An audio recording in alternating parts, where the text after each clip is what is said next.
बता रहा हूँ। जयपुर आयुक्तालय क्षेत्र में police commissioner Shri Sachin Mittal sir के मार्गदर्शन में और निर्देशन में लगातार जिला पुलिस और सीएसटी जो है वो अपराधों पर नियंत्रण का कार्य कर रही है। इसके अंतर्गत अभी हम लोगों ने जो 3 बड़ी कार्रवाई की है उसके बारे में अभी मैं आपको ब्रीफ करने जा रहा हूँ। जिसमें सबसे पहली जो कार्रवाई है वो है पूर्व जिले की, जिसमें कि बजाजनगर थाना क्षेत्र में एक मोबाइल स्नैचिंग की वारदात हुई थी और उस वारदात को खोलने के क्रम में डीसीपी साहब संजीव नैन जी और उनकी पूरी टीम और उसके बाद सीएसटी की पूरी टीम ने मिलकर के काम किया और उसके अंतर्गत हम लोगों ने 31 मोबाइल जिनकी अनुमानित कीमत लगभग 22 लाख रुपए है उसको बरामद किया और 3 मुलजिमों को भी पकड़ा। ये अपने आप में बहुत इंटरेस्टिंग गैंग है जो कि झारखंड के साहेबगंज ज़िले से संचालित होती है और वहाँ पे एक गांव है महाराजपुर। उस गांव में की विशेषता ये है कि वहाँ के लगभग अधिकांश युवा और इवन बच्चे मोबाइल स्नैचिंग के काम में लगे हुए हैं और ये स्नैचिंग न सिर्फ जयपुर में करी है बल्कि इन लोगों ने नागपुर में, मुंबई में, बेंगलोर में, दिल्ली में, पटना में, लगभग पूरे देश के जितने भी बड़े बड़े शहर हैं वहाँ पे की है इन लोगों ने। और इनकी विशेषता ये है कि प्रॉपर वहाँ पे इनकी ट्रेनिंग कराई जाती है पहले मोबाइल को स्नैच करने और चोरी करने की, और उसके बाद जो इनके गैंग के मुखिया हैं जिनमें से एक को पकड़ा है, 3 जो गिरफ्तार हुए उनमें से एक का नाम सूरज महतो है, एक उसी का भाई है अमन और एक है शेख सुब्राती। ये 3 तो हमने अरेस्ट किए हैं।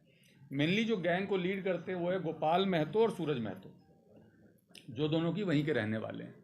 और ये लोग बेसिकली वहाँ पे तालझरी और राजमहल और 3 पहाड़, ये 3 जगह हैं, 3 गांव हैं जहाँ पे कि इनकी ट्रेनिंग प्रॉपर कराई जाती है और कराने के बाद इनको भिन्न भिन्न शहरों में ये जो दोनों हैं गोपाल और सूरज वो लेकर के जाते हैं, उनके आने जाने की व्यवस्था करते हैं, रुकने की व्यवस्था करते हैं और उसके बाद जो वहाँ पे स्नैचिंग होती है उस पूरे मोबाइल को इकट्ठा करके और फिर बेचने तक की व्यवस्था करते हैं। इसमें उसके साहिबगंज के जस्ट अगर आप देखेंगे पश्चिम बंगाल की तरफ तो मालदा का ज़िला लगता है। मालदा के ज़िला में मुख्य तौर पे लोग ले जाके अपने मोबाइल को बेचते हैं और वहाँ से जो खरीदने वाला है वो ले जाकर उसको बांग्लादेश में बेच देता है, जिससे कि फिर उसकी ट्रेसिंग करनी भी बहुत मुश्किल हो जाती है। इनका जो तरीक़ा वारदात है वो मुख्य तौर पे बस स्टैंड, रेलवे स्टेशन, जो सब्ज़ी मार्केट होते हैं, मॉल्स होते हैं, भीड़ भाड़ वाले स्थान होते हैं, वहाँ पे ये जाते हैं और वहाँ पे अगर कोई ट्रेन के दरवाजे पे खड़ा है मोबाइल को हाथ में लेकर के, या कोई चढ़ रहा है मोबाइल को हाथ में लेके, या खिड़की के पास उसने हाथ में मोबाइल पकड़ रखा है तो उसको स्नैच कर लेते हैं। सब्ज़ी मंडी में कोई थोड़ी भी लापरवाही से चल रहा है, बिजी है किसी काम में, तो उसके मोबाइल को भी निकाल लेते हैं। ये काम मुख्य तौर पे ये लोग 10 साल से लेकर 16-17 साल के बच्चों से करवाते हैं। इस गैंग की जो सबसे बड़ी विशेषता है कि छोटे बच्चों को ट्रेन करते हैं, छोटे बच्चों को लेके जाते हैं और उनके माध्यम से इस वारदात को मुख्य तौर पे कराते हैं। और साथ में उनके बालिग और थोड़े बड़े लोग भी होते हैं जिनको तुरंत ये स्नैच करने या चोरी करने के बाद मोबाइल पकड़ा देते हैं। अगर वो बच्चा पकड़ा भी जाता है तो निकालते वक्त तो फिर उसके लिए बड़ा आसान होता है नाबालिग होने के कारण बचने का। लेकिन ये पूरी तरीके से प्रोफेशनली इस काम को कर रहे हैं, बच्चों को इन्वॉल्व करके कर रहे हैं और उन बच्चों की जैसे ही ज़मानत होती है दोबारा उनको उसी काम में लगाते हैं। उनके पास उनको सुधारने के बजाय बिगाड़ने का पूरा काम उनके खुद के परिजन और परिवारजन कर रहे हैं वहाँ पे। तो ये इसकी सबसे बड़ी विशेषता है। जब इनके पास 50-60 मोबाइल जमा हो जाते हैं किसी जगह पे 3-4 दिन के अंदर, इनका एवरेज 5 से 10 मोबाइल का टारगेट होता है डेली का। ये एक दिन में 5 से 10 मोबाइल अपने को करना है। 7-8 दिन में जैसे ही इनके 50-60 हो जाते हैं तो एक व्यक्ति उसको लेकर के या तो कोई वहाँ से लेने आता है या यहाँ का कोई एक सदस्य उसको ले जा करके अपने महाराजपुर गांव में दे आता है और वहाँ से आगे ये मालदा चला जाता है। आमतौर पे जो अभी तक हमने इंट्रोगेशन किया है तो इनकी 1.5 लाख के आसपास लमसम महीने का एक व्यक्ति का इससे रोजगार, मतलब इससे जो आय जो है वो हो जाती है इस अवैध कृत्य के कारण। तो ये पूरा ओवरऑल इनका निकल के आया है। इनकी पूरी गैंग को हम ट्रेस करने की कोशिश कर रहे हैं कि जितने भी और भी काफ़ी लोग इनके साथ यहाँ पे होने की सूचना थी जो कि पकड़े जाने के बाद भागने की जानकारी आ रही है हमारे पास, तो उनको भी आइडेंटिफाई कर रहे हैं और उनको भी इसमें पकड़ा जाएगा। इसमें हम लोगों ने स्नैचिंग की धारा के साथ साथ जो गैंग की धारा है 112 वो भी लगाई है। और जो मोबाइल बरामद हुए हैं उसमें अभी तक 1 दर्जन से ज़्यादा प्रकरणों में मुकदमे दर्ज हैं, जिसमें कि दिल्ली में मुकदमा दर्ज है, जीआरपी में मुकदमा दर्ज है और हमारे कमिश्नरेट में भी विभिन्न थानों में ये मुकदमे दर्ज हैं। बाकी की भी हम प्रयास कर रहे हैं जानकारी लेने की, तो हो सकता है और भी मुकदमे दर्ज होंगे और उन सभी मुकदमे में बारी बारी से इनको गिरफ्तार किया जाएगा। तो दूसरी महत्वपूर्ण कार्रवाई हुई थी वो कल बगरू थाना इलाके में एक क्रिकेट के सट्टे की हुई थी, जिसमें कि कुल 4 लोगों को गिरफ्तार किया गया है। 90,000 कैश मिले हैं, 2 टैबलेट मिले हैं, 67 मोबाइल मिले हैं जिसको कि टैब से जोड़ रखा था इन लोगों ने। और ऐसा बता रहे हैं कि जो इनका किंगपिन था जिसको लाइन लेना बताते हैं सट्टे में, उसमें लव करके और एक भावेश करके जिसकी तफ्तीश की जा रही है, उनकी आइडेंटिटी इस्टेब्लिश की जा रही है। नरेश भक्तानी के द्वारा इस पूरी टीम को वहाँ इन्वॉल्व किया गया था, जिन 4 लोगों को अरेस्ट किया गया है।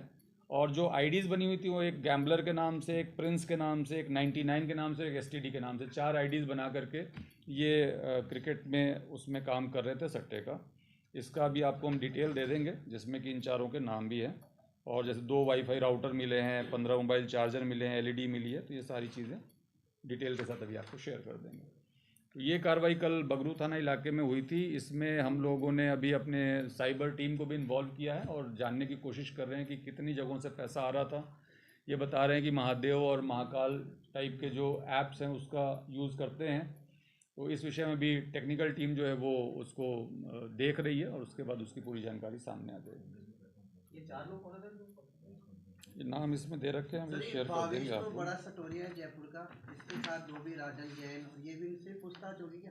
इसके साथ ही जो 4 जो नाम है, एक तो सिद्धांत सोनी, जय कुमार दोनाली, विजय भक्तानी और अक्षय मनशानी, ये 4 हैं जो कि अरेस्ट हुए हैं। जो आप बता रहे हैं उसमें उन सारे विषयों पे हम कर रहे हैं और बंद हुआ था राजन जैन, सारे लिंक्स को अपन उसमें आइडेंटिफाई करेंगे। हाँ, उसमें कर रहे हैं, कोशिश कर रहे हैं इनको पकड़ने की। अमाउंट तो अभी तो 90,000 कैश मिले, बाकी तो उसका अभी एक बार अमाउंट निकालते हैं कितने का हिसाब है उसमें। उम्मीद है कि कई करोड़ों का होना चाहिए, कम से कम 5-6 करोड़ से ज़्यादा का ही निकल के आएगा हिसाब। लेकिन अभी जब तक वो डिटेल संख्या नहीं है बताने की स्थिति, बताना ठीक नहीं रहेगा। और जो एक तीसरी कार्रवाई हुई चित्रकूट थाना क्षेत्र में सूचना के आधार पे हम लोगों ने जाली नोट पकड़े थे, नकली नोट पकड़े थे। और उसमें फिर उसी क्रम में नागौर में भी कुछ गिरफ्तारियां हुई थी जो यहाँ से नोट लेके गए थे। एक व्यक्ति पहले सुमेल थाना में भी बंद हो चुका था, जो इसमें से एक मुलजिम था। और इसी के तहत जो हमारे पास जानकारी आई थी कि ये माल लेके आते हैं सहारनपुर से। सहारनपुर में जो व्यक्ति था उसको भी यहाँ से टीम भेज करके और बेसिकली एक तरह से डिकॉय किया गया कि हमें भी पैसे खरीदने, नकली नोट खरीदने, और उस तरीके से उससे बातचीत करके उसको रेडी करके और फिर बुलाया गया। और उसके आधार पर जब उसको हमने पकड़ा और उसको लेकर के उसके ठिकाने पे गए तो वहाँ पे पूरी की पूरी एक फैक्ट्री उन लोगों ने लगा रखी थी नकली नोट बनाने की, जिसमें कि 3 प्रिंटर थे रोलर वाले और उसके अलावा काफ़ी सारा इलेक्ट्रॉनिक सामान था, दूसरे तरह के प्रिंटर्स थे, कंप्यूटर्स थे। वहाँ पे काफ़ी सारा नोट नकली और बना हुआ भी मिला हमें। लगभग अभी तक टोटल जो बरामदगी हुई है वो 6.5 लाख के लगभग नकली नोट की बरामदगी हो चुकी है। 6 लाख रुपए नकली नोट के अभी इसने चंडीगढ़ में भी देना स्वीकार किया, तो वहाँ चंडीगढ़ भी हमारी टीम पहुँच चुकी है और जिस व्यक्ति के बारे में जानकारी मिली थी उसको डिटेन कर रही है।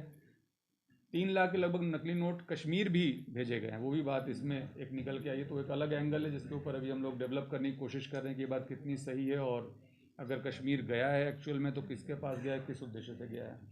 तो इसकी तफ्तीश की जा रही है और इसमें जो सहारनपुर वाला व्यक्ति था उसको भी राउंड अप किया जा चुका है, गिरफ्तार किया जा चुका है और उसको लेकर के हम लोग यहाँ पे आ रहे हैं। कौन है सर ये, कैसे पूरा नेटवर्क काम करता है सर? अब तक कितने राज्यों में इसका पूरा नेटवर्क फैला हुआ था? कहाँ पर इतने नोट? अभी एक बार ये जो मुलजिम है हमारा सहारनपुर वाला, उसके आने के बाद यहाँ जब कस्टोडियल इंट्रोगेशन करेंगे तो काफ़ी चीज़ें क्लियर हो जाएंगी। और बहुत सारे राज्यों में और बहुत सारे शहरों में इसके द्वारा भेजा जा रहा था। ये भी सही है कि नोटों की क्वालिटी कोई बहुत अच्छी नहीं है, चूँकि बेसिकली प्रिंटर के माध्यम से निकाले हुए नोट हैं। लेकिन हाँ, अगर थोड़े से बुज़ुर्ग व्यक्ति हों या कम जानकारी रखने वाले व्यक्ति हों या थोड़ा धुंधियारा हो, अंधेरा हो, तो उसमें इन नोटों को बड़ी आसानी से आप सही की जगह पे चला सकते हैं।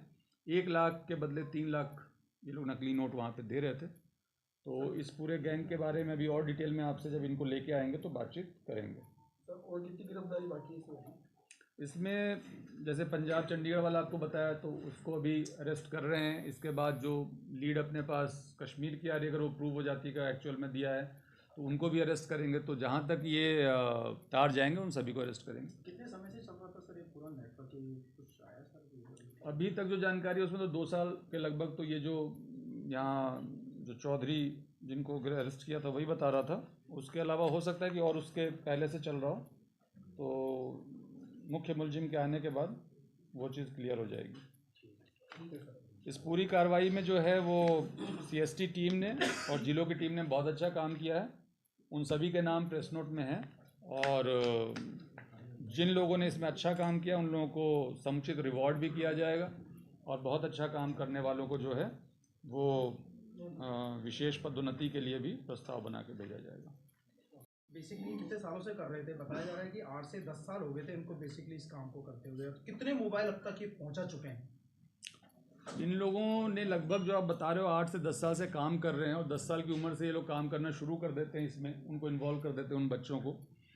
तो अगर आप वीकली मान लीजिए 50-60 मोबाइल अगर ये दे करके आ रही है एक गैंग, तो उसके हिसाब से हिसाब लगा सकते हैं कितनी बड़ी संख्या में लोगों ने मोबाइल की चोरी की होगी और उसको पहुंचाया होगा। इसमें हम लोग प्रत्येक मोबाइल का जो भी इस तरीके से स्नैच होता है या चोरी होता है उसका हम पीछा करते हैं, लेकिन किसी किसी मोबाइल में जिसमें ये सुविधा होती है कि उसको ट्रेस किया जा सकता है, उससे हमें सफलता मिलने की संभावना होती है। प्रयास सभी में होते हैं, लेकिन चूंकि कुछ मोबाइल में ही उस तरह के ऐप्स होते हैं या सुविधाएं होती हैं जिससे आप उसको ट्रेस कर सकते हैं, तो उसके माध्यम से भी इनको हम लोग पकड़ पाते हैं। सर ये जो बरामद किया 22 लाख के। सर जयपुर में रुकते कहाँ हैं गैंग ठिकाना? गैंग ये आमतौर पे उन जगहों पे रुकते हैं जहाँ पे कि बहुत सस्ते में आपको मकान मिल जाता है, जिनको हम कच्ची बस्तियाँ कहते हैं।